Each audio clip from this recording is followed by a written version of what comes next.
Hi everyone and welcome to the Timeless History channel with me, Deric, aka Sal, the Omega Enthusiast. Omega introduced its first dive watch in 1932, the Marine, which is said to be the first diver's watch in the world.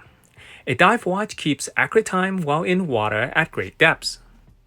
However, these early dive watches needed a gadget that allowed the divers to professionally track his time spent underwater and prevent him from exceeding his diving time limit with limited oxygen. This led to the 1957 launch of the Seamaster 300, the first Omega dive watch with a rotating bezel. After the release of the Seamaster 300, many other Omega dive watches emerged, such as the Seamaster 120, Seamaster 200, Admiralty, and Seamaster Chronostop. But in this episode, I want to discuss and share an Omega dive watch that is not conversed about, an outsider, and unknown to many collectors in this hobby. Yet, once you know about it, it is one of the most admirable and desirable Omega dive watches, known as the Seamaster 60. Without further ado, let's begin this episode.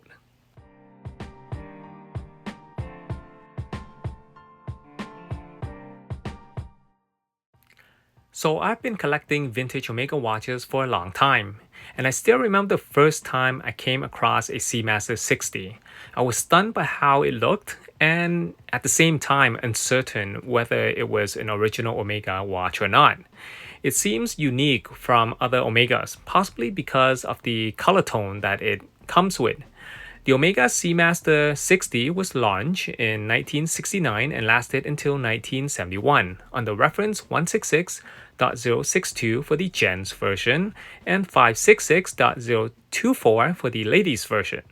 The model was short-lived, which is probably why so few of them exist.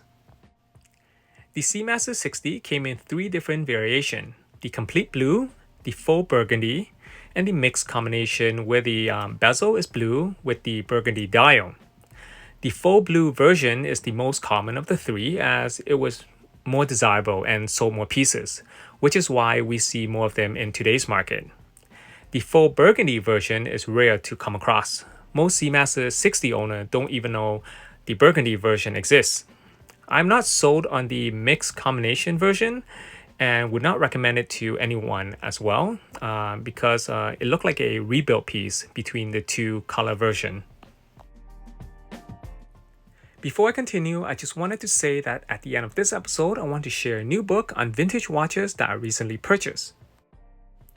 The Seamaster 60 case measures 37mm across, excluding the crown, by 42mm from lug to lug.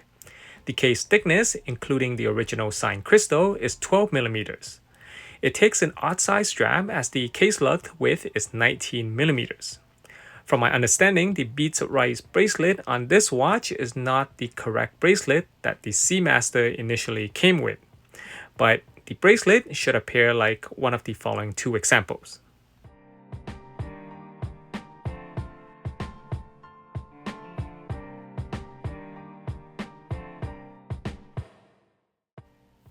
You should know four things about the Seamaster 60, also known as the Fat Crown dive watch. The crown may appear odd on the watch, but if you work on this timepiece, you will notice that the case tube is longer than normal. The crown carries a thicker gasket and it's a screw-in type crown. Secondly, the bakelite bezel can rotate in both directions. Third, the calendar has a quick set date feature.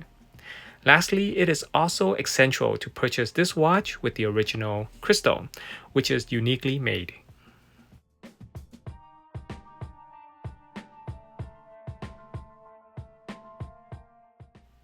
Whether the dial is blue or burgundy, it has a white outer minute track.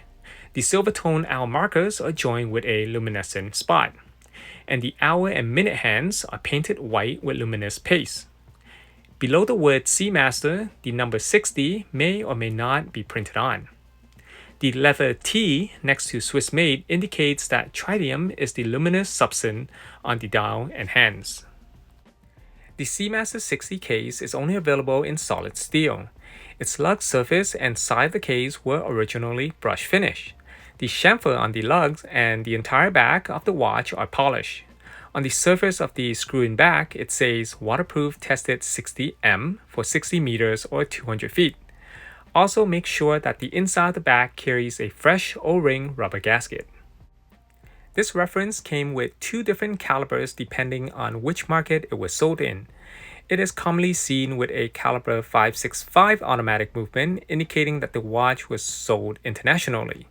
If you come across one with a 563 caliber, that signifies that the watch was imported for the US market. The difference between the 2 caliber is that in order to deduct tariff costs, caliber 563 came with 17 jewels, whereas caliber 565 carries 24 jewels.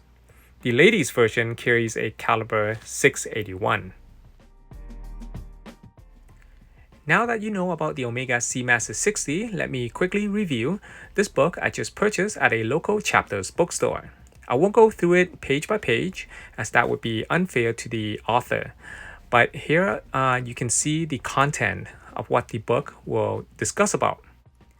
The name of the book is called The Watch, a 20th Century Style History by Alexander Barter. It cost me 80 Canadian dollars, around 60 US dollar in today's exchange rate. I briefly reviewed the whole book and I assure you it is worth every penny. There's a lot of reading and the quality of the images is top-notch.